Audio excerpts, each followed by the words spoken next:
Hi everyone. Here is the class, the basic of computer.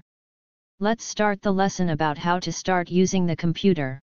After listening a lot, you might get bored. Now, it's time to start using our computer.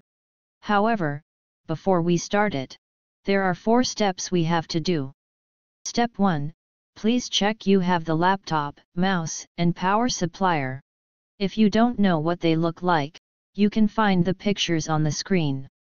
Step 2, plug the mouse into USB ports.